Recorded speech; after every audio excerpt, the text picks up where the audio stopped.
I grew up with Dylan. I lost my leg trying to save him. But instead of gratitude, he believed I had orchestrated the accident to separate him from the one he truly loved. From that moment on, he despised me. Before his death, he told me one thing. If he could live his life over, he would rather be disabled than ever see me again. When I opened my eyes, I was back in the moment right before the accident. This time, I didn't intervene. I let things unfold naturally. The sharp scent of disinfectant filled the air as Dylan's parents sobbed outside the operating room. Their cries were muffled to me, my ears ringing as if about to burst. My mother shook my arm urgently. "Chloe, go comfort Dylan's parents." I shook my head, lost in thought. Just then, the doctor emerged with a regretful expression, delivering the news that shattered their world. The car crushed his ankle, causing a severe fracture. "He's alive, but his foot will never fully heal. Dylan would be crippled." His mother fainted, while I stood frozen, staring at my own legs, whole, unbroken. I had been reborn. In my past life, Dylan had found a girl wandering the streets late at night. To her, he must have seemed like a savior. Without hesitation, he brought her home, and their romance blossomed quickly. She admired him and he pitied her. But his parents disapproved, urging him to send her back. One evening at dinner, they criticized her. "What kind of girl roams the streets alone at 3 in the morning?" Dylan scowled. "She had a fight with her parents. And that justifies staying with a stranger?" "Dylan, think rationally. If it were Chloe, would her parents allow such a thing?" I kept my head down, but those words stung. Before the conversation could continue, Dylan slammed his bowl down and stormed out. In my previous life, fearing he'd do something reckless, I followed him. I didn't catch his angry words before I saw the speeding truck. Instinct took over, I pushed him aside, and the vehicle struck my ankle instead. From that moment, I walked with a limp.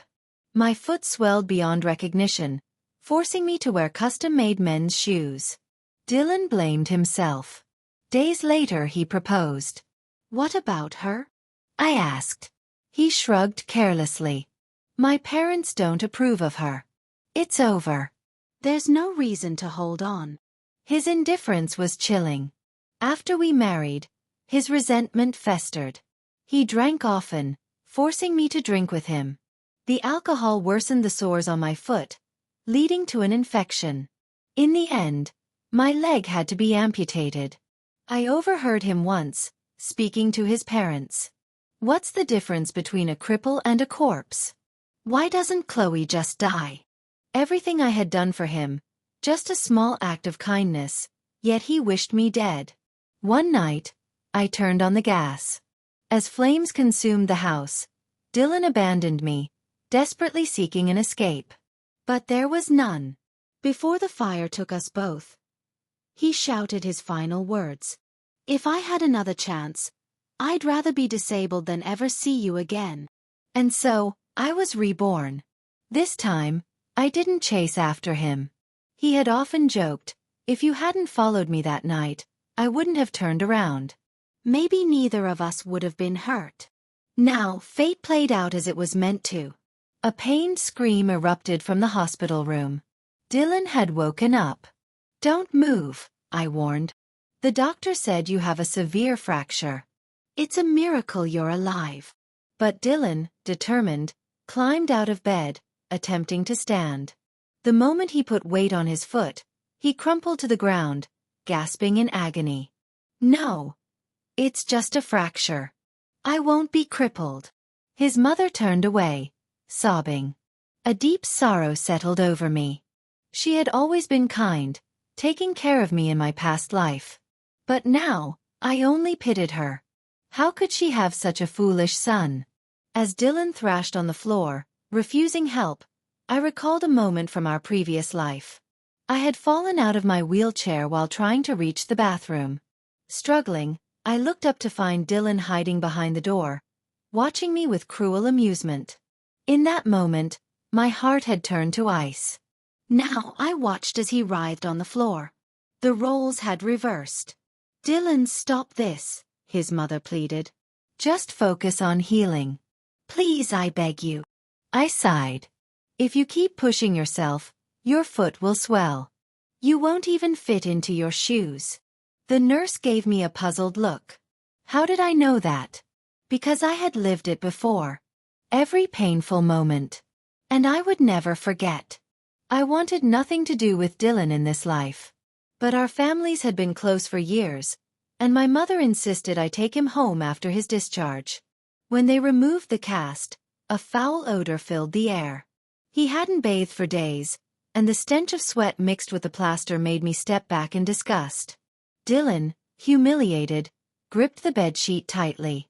Such a proud man. What would he do now? On the way home I asked, "That girl, she's the reason you were injured. Has she come to visit you?" Dylan's parents exchanged scowls at the mention of her. Through the rearview mirror, I saw Dylan press his lips into a tight line.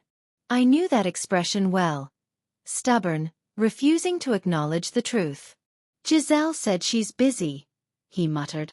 "But she'll come in a few days to take care of me." His mother opened her mouth to argue, but his father silenced her with a wave of his hand. After settling Dylan in, I turned to his mother and said, "Let him do whatever he wants." He had been through a lot, and his recovery depended on improving his mood. She hesitated for a moment but said nothing. I understood her silence.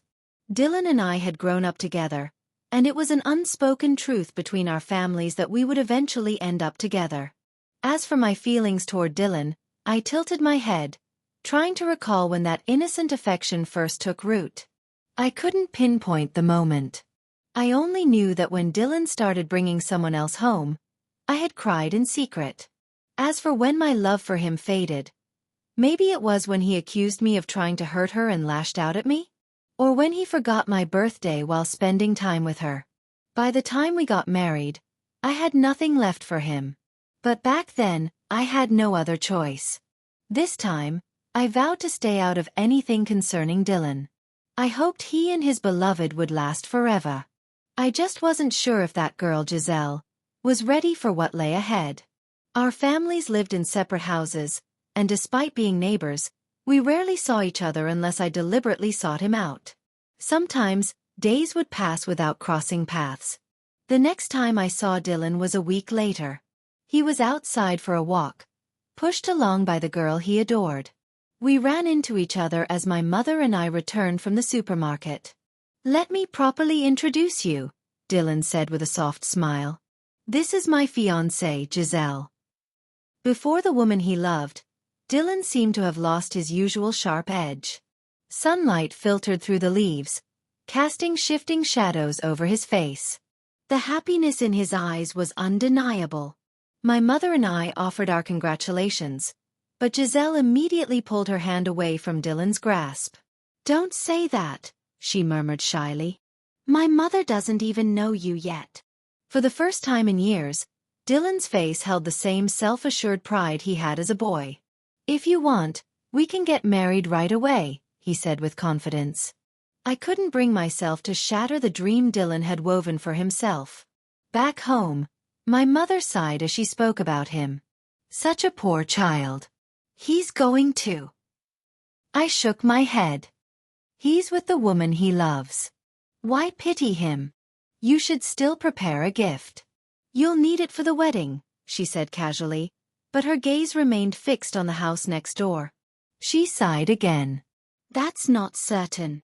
Following her gaze, I noticed Dylan's mother sitting on their garden swing, lost in thought. Overnight, it seemed, streaks of gray had appeared in her hair. In my past life, Dylan had often blamed me, claiming that if not for my interference, he and Giselle would have been married with children by now. I had responded, "I never wanted to marry you. Wasn't it you who said you were hurt because of me? That I should take responsibility?" Dylan had stared at my legs, his expression unreadable. "Chloe, stop pretending. I know you like me. You've always wanted to marry me. This was all just a scheme to force me into it. You and my mother planned this together, using guilt to manipulate me. I had fallen silent then. Did he really think I would cripple myself just to tie him down? When Dylan's mother glanced at us, she quickly wiped away her tears. I let out a deep sigh. Dylan still believed his love story with Giselle was fated. Little did he know that in my past life, I had investigated the truth. Giselle had been deliberately seeking out a wealthy man. She had walked past Dylan's usual route more than 10 times before they met. One day, Dylan's mother arrived with an engagement invitation in hand. There was regret in her eyes as she looked at me. "Chloe." I smiled, handed the invitation to my mother, and said, "I've partnered with a friend to open a guest house. We launch in 2 days, so I'm leaving tomorrow." In my past life, after I ended up in a wheelchair and Dylan abandoned me, only my college roommate had occasionally come to check on me. Though struggling in her own right, she had always tried to help me when I fell. This time, before she could end up marrying a gambler and losing everything, I decided to take her to another city so we could make money together. It was the least I could do to repay her kindness. Dylan's mother seemed surprised. "You're leaving so soon?" That evening, someone knocked on my door. When I opened it, Dylan stood there, leaning on a crutch. His right foot was so swollen that he could only wear oversized slippers. "Do you need something?" I asked, my tone distant, unable to forget the past. "It's cold outside. If it's nothing important, you should head home." I tried to close the door, but he blocked it with his hand. After a moment, he pulled out a small package. "I heard you're opening a guest house and won't be able to make it to my engagement." I nodded and hesitated before saying, "Congratulations." I didn't mean what I said last time. I was just angry at my mom. "Don't take it to heart." What had he said again? Oh right. Dylan's mother had opposed his marriage to Giselle, believing I was the better choice. In frustration he had shouted, "Impossible. I have no feelings for Chloe. Get that out of your head." I had never been sure whether those words were meant for his mother or for me.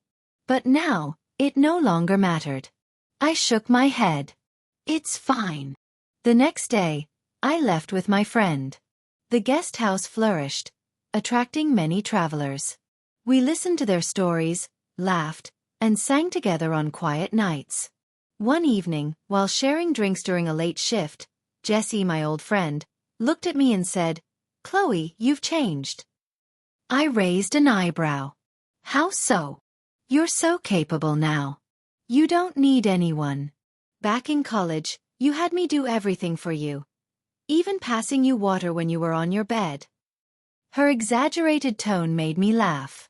In my past life, after losing my ability to walk, I had relied on others for everything. This time, since I was free, I made sure to repay the favor. A year later, I returned home to find the neighbors moving out. I spotted Dylan's father, but he turned away as soon as he recognized me. "Mom, where are they going?" I asked, sensing the shift in the air between our families. Something had changed while I was gone. My mother frowned but waved dismissively. From my bedroom window, I saw Dylan outside. He hobbled on his crutch, his right foot extended, unable to touch the ground. Dylan's father suddenly lost his temper. He hurled a box into the car and lashed out, kicking Dylan. But this time, I caught some words that felt out of place. Where was Giselle? After pressing my mom for answers, she finally gave in. Hadn't they been engaged before? Dylan's father had seen how devoted his son was to that woman. Even if he disapproved, there was little he could do. And now, after everything, how could Dylan possibly find another girlfriend? My mom, always the empathetic one, sighed before getting to the point. Giselle had swindled Dylan out of 1.88 million yuan for the wedding. Our families were well off but not wealthy enough for such lavish spending. Still, Dylan's parents had given in, hoping for their son's happiness, transferring the money to Giselle's account. Then, 3 months later, Giselle announced she was pregnant, only to claim she lost the baby shortly after. The drama that followed shook Dylan's parents. She wanted to end the engagement. "This cripple couldn't even protect our child," Giselle had said coldly. "What's the point of marrying him?" Dylan had been too stunned to react.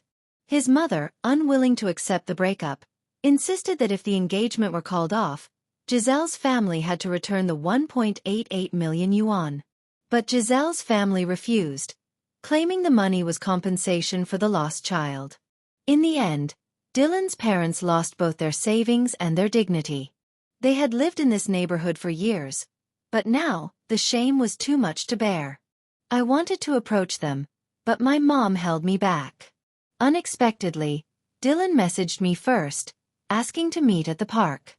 When he finally arrived, he stumbled slightly on the cobblestone path. Noticing that I remained seated without offering help, he looked momentarily awkward. "Do you think I'm an idiot?" he asked. Now I'm the joke of the whole community. I hesitated before giving him an honest answer. Yes. It had been a year since we last met. Dylan looked thinner, his once expensive clothes now appearing unkempt. He gave a hollow chuckle, shifting his swollen right foot slightly. "Look at my foot," he muttered. "I feel like cutting it off." At this rate, if he kept neglecting himself, that might not be far from reality. 1.88 million, he whispered. It wasn't enough to bankrupt his family, but it was still a heavy loss. After a long silence, Dylan suddenly looked at me, his gaze serious. "Chloe, if I told you that Giselle's baby wasn't mine, would you believe me?" "What?" I stared at him, stunned. Dylan let out a bitter laugh, pointing at his foot. "Look at me. It's swollen, painful to even touch. How could I have?" So Giselle had lied. She had cheated, taken the wedding money, and then blamed him for everything. Dylan clenched his fists. "You always seemed wary of Giselle. Why didn't you stop me when I ran to her?" I opened my mouth but found no words. "See," he scoffed. "Men always find a way to shift the blame." Not wanting to linger, I stood up. "I'm leaving. Don't make your parents wait too long. You should go home too." As I turned to leave, Dylan suddenly grabbed my wrist. "If you had stopped me back then, do you think things would have ended differently?" I pulled away, my voice cold. "No. And I wouldn't have stopped you." Coming home, I had planned to rest and let Jessie handle her own affairs. But fate had a strange way of working.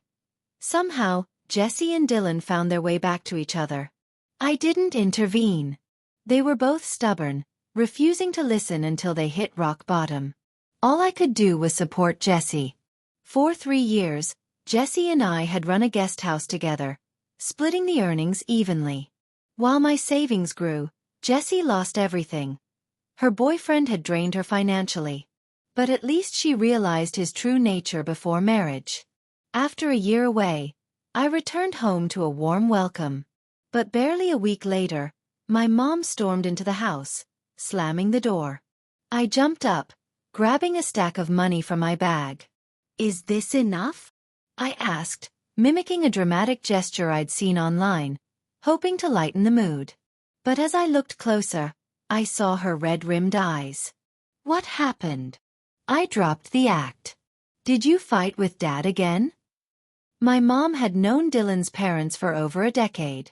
But now, for the first time, she pointed at their building, her voice filled with anger.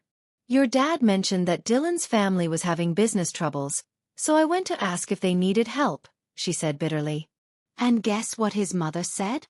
I stayed silent, watching as her eyes welled up. "She told me to come home and ask you if you wanted to marry Dylan." I was speechless. The audacity. She kept saying Dylan was clueless about relationships, but she could tell you had feelings for him. My mother scoffed. But when Dylan messed up before, where were they? Why didn't they teach him better? I stood there, unwilling to respond. My mother sighed. "Chloe, you two grew up together. If..." I shoved the money into her hands. "No ifs. Life was already hard enough. Marrying Dylan would be worse than death. I had lived through this once before. In my past life, my relationship with Dylan had collapsed after one drunken night. Back then, I had believed he was over Giselle. 6 months into our marriage, one evening over drinks, I had hugged my knees and begun to cry. In my 20s, the best years of my life, and I became a cripple. Dylan, who had always been distant, suddenly changed his attitude, gently holding my face and wiping away my tears. "Don't cry. You have me now." I looked at him through tear-filled eyes, and the gentle man in front of me didn't feel real. But under his sweet words, the last wall in my heart was finally broken down. I couldn't help but hug his neck and cry my heart out. "Dylan, I'll never be able to wear high heels again." Dylan gently patted my back. "It's okay. I know you got hurt trying to save me. If it weren't for you, how could I be sitting here talking to you now?" I pulled myself out of his embrace and asked, "Is that true?" Having known Dylan for 20 years, I knew what he looked like when he was happy. After we got married, he wasn't happy, and I could tell. But Dylan wiped away all my tears and swore it was true. "Then what about you? Chloe, do you like me? Or, have you always wanted to marry me?" The feelings I had never expressed when we were young resurfaced. My heart raced, thumping in my ears. Under his intense gaze, I said, "I do." But right after that, I watched the heat in Dylan's eyes fade, replaced by mockery. He jumped up and pulled away from me, pointing at my nose, calling me shameless. "Just because you want to marry me, you deliberately set up this whole thing to force me to marry you? Now I can never marry the woman I love. Are you happy?" "Chloe, I feel disgusted by the 20 years we spent together." The drunkenness suddenly left me, and I couldn't react fast enough to what had just happened. This change came so suddenly, I was caught completely off guard. But my confusion only made Dylan laugh. "Stop pretending. If I didn't do this, you'd never tell the truth. Chloe, how long are you going to play the victim?" Then, with a slam, Dylan stormed out. That night, I felt like he had crushed me under his foot. Later, I found out. That day was Giselle's engagement day. She married a rich older man and his 3-year younger stepson. After Dylan's mom tried to matchmake us, I began to deliberately distance myself from him. In this life, I had achieved a small measure of success, and I avoided anything that wasn't good. After Jessie broke up with her boyfriend, we returned to the guest house the next day. Life was peaceful for a month, until Jessie's ex came looking for her. That day, he drove away 2/3 of our customers. Jessie exploded and called the police, but the scoundrel told the officers, "Sir, this is a personal dispute. My ex owes me money, and I'm here to collect. Once I get it, I'll leave." The first time, they chased him off. The second time, they did the same. But after several times, the police had no choice. These kinds of legal-savvy scoundrels are the hardest to deal with. "He hasn't hurt you, so we can't arrest him." Jessie cried in anger. "He took over 100,000 from me, and now he's turning around and biting back? I'll tell you, you're dreaming." The scoundrel snorted coldly and dragged a chair over to sit by the door. He looked like he wasn't going to leave unless he got paid. For 3 consecutive days, business was very slow. Just as Jessie was about to give in and pay, Dylan suddenly hit the scoundrel on the head with his cane. Jessie and I gasped, fearing a fight might break out right at the guesthouse door. But the scoundrel probably saw that Dylan was disabled, and the fist he had raised was lowered. Wow, isn't that Dylan? Dylan was already well known in our area, so it was normal for the scoundrel to recognize him. "Got deceived by your fiancé, huh? Now you're here playing the hero? Why don't you dig some money out of your fingers for me? 880,000 would do, ha ha ha." Dylan's face turned red with anger as he told him to leave. He then issued a warning, "If you come here causing trouble again, I'll hit you every time I see you." But the scoundrel just sneered and looked Dylan up and down, his tone dripping with disdain. "Dylan, you really think you're some rich second-generation heir? Everyone knows your family's situation now. What a shameless fool." Dylan clenched his fists and stayed silent, on the edge of losing control. In the end, it was Jesse, using the power of my family, who managed to get the scoundrel to leave. I made Dylan some hot tea. He sat in the guest house, looking around, his eyes full of envy. Finally, I broke the silence first. "Did you tell your parents you're here?" Dylan didn't answer, burying his face. "You didn't come here just to see my guest house, did you?" Seeing the man acting like a mute, I started losing patience, and it wasn't until I told him to leave that he spoke up. He said, "Chloe, my family went bankrupt."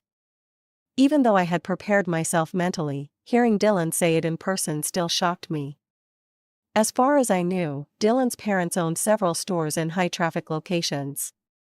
With those stores alone, they could have lived comfortably for life. After a few more questions, Dylan, a grown man, started crying uncontrollably in the guest house. I helplessly rubbed my forehead. Why does it seem like everyone has some issue with my guest house lately? After calming him down, I placed a tissue box next to Dylan. "If you're planning to keep crying, I'm leaving." When I looked up again, Dylan's nose was red. At that moment, it felt like I was looking at my past self through him. But the Dylan from my past wasn't as patient as me. Every time I cried, he would just leave with a slammed door. "Chloe, I regret it. I want you back." I pursed my lips helplessly. Though it wasn't the right time to crush his hope, I still said, "I've never been by your side, how could I come back?" "Now, tell me about the bankruptcy." After a long pause, Dylan finally managed to explain everything. Dylan had hoped to marry me based on our past bond. But after spending $1.88 million, most of the money was gone. Just when he was thinking of making money, Dylan heard about an investment opportunity. Supposedly, it was a guaranteed win. At first, Dylan was cautious. But after he invested $200,000, the other party kept sending things to his house, luxury items, jewelry, everything. This dazzled Dylan, and not only did he pour all his savings into it, but he also took out a loan for over $10 million. A month later, Dylan realized something was wrong. By the time he figured it out, the scammer had disappeared. All the money was completely drained. To repay the loan, the banks took away the family stores. Now, the three of them had no source of income. I know I was wrong. I shouldn't have ignored my mom's advice. If I had married you, our family wouldn't have ended up like this. I frowned in disgust.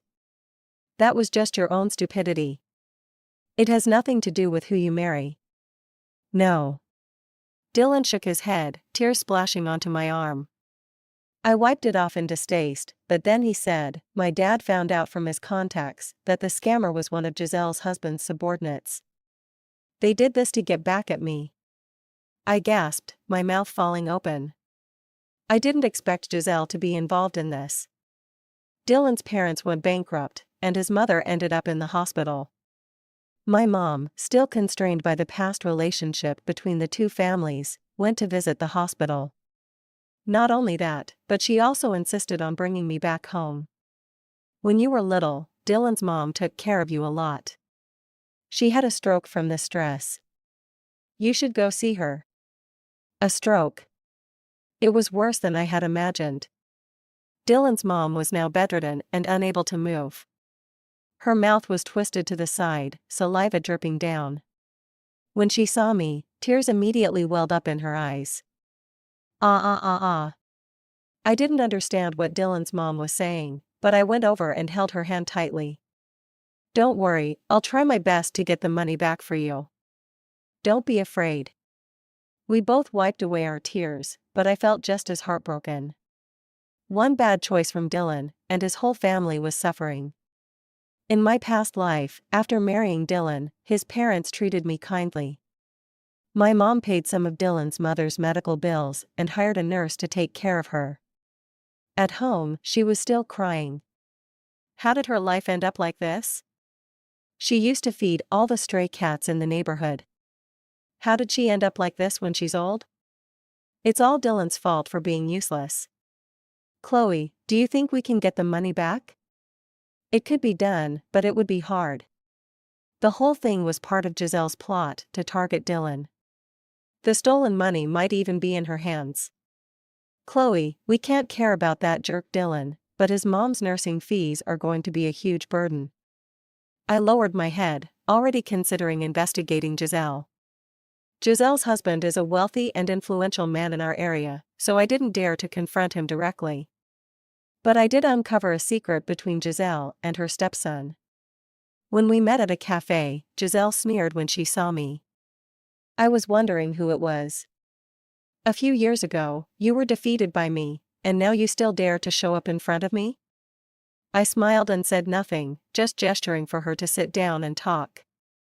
Maybe Giselle just wanted to see what tricks I had up my sleeve. But when she saw the pictures on my phone, she immediately sat up straight. What's this about? I slammed my phone down on the table. Nothing, I just want to learn from you. How do you manage to get along so well with your stepson? Giselle grabbed my phone to delete the pictures, but the ones I showed her were my wallpaper, and she didn't even know the password. How shameless are you? It's been so long, and you're still trying to remind me of the past? You can't stand seeing me do well, can you? I raised an eyebrow.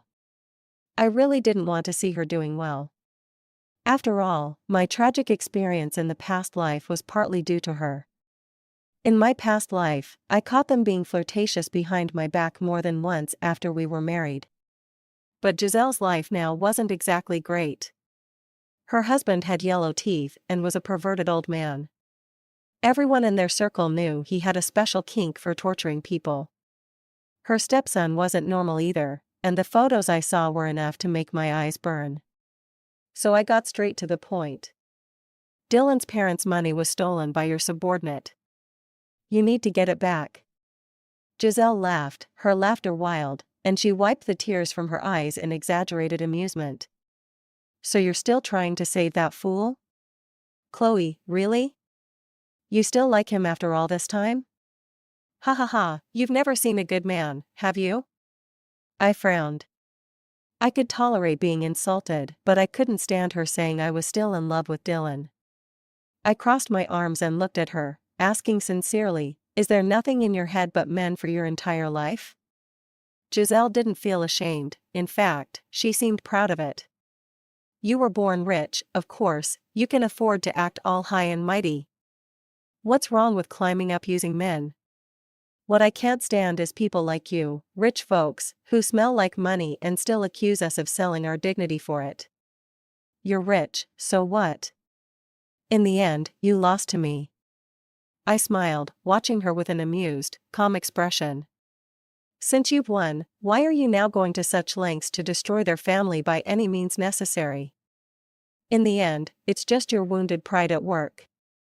Giselle's expression stiffened for a moment, then she gritted her teeth and warned me. I can ruin Dylan, and I can ruin your family. I tapped my phone screen slowly. The wallpaper reappeared in Giselle's view, and I shot back with a smile. Transfer the money to my bank account before 6 p.m. tomorrow. If the money doesn't come, I'll start showing my wallpaper to others. With that, I stood up and left. As I passed by Giselle, I whispered. Wasn't Dylan the man you fought so hard to get? Why treat your former benefactor like this, turning him into your scandal? I had barely taken a few steps when I heard the sound of a cup shattering behind me. I smirked. She had married into a wealthy family, yet she couldn't keep her composure. The next day, I received the money. After some thought, I transferred it to my mom. Should we give it to Dylan's dad? I shook my head. His mother was in the hospital, but could his father take care of her consistently? I firmly believed that if his father had been a decent man, Dylan wouldn't have turned out to be such a screw-up. My mom thought for a moment and then decided to use the money to buy back their store. The profits would go toward Dylan's mom's medical bills. Later, I visited his mother once, then returned to the guest house. I didn't know where Dylan had gone, but he never came to bother me again. A few months later, Jessie cautiously said that when she went home to visit her parents, she ran into Dylan. He's working in a restaurant now to make a living. As soon as news spread that Dylan was working there, my good-for-nothing ex showed up just to watch the drama. Apparently, Dylan got fired after a few days because the small business couldn't handle a bunch of punks causing trouble every day. I nodded, my heart undisturbed. Compared to the last life when he pushed me to the point of suicide, this was nothing. His mother had a stroke because of him, and I was the one who still had to pay her hospital bills. No matter what, I had been more than generous to Dylan's parents. But when I looked at Jessie, I asked her, "Do you think I'm too heartless, too cold?" Jessie frowned, paused for a moment, and then shook her head. Everything that happened to Dylan's parents was his own doing. He's an idiot, what's it got to do with you? I nodded, turned around, and continued brewing tea. But Jessie kept chattering behind me, "You can't think like that. Going soft on a scumbag always leads to a miserable ending." Yes. But thankfully, this time we stayed far away from scumbags and got a fresh start.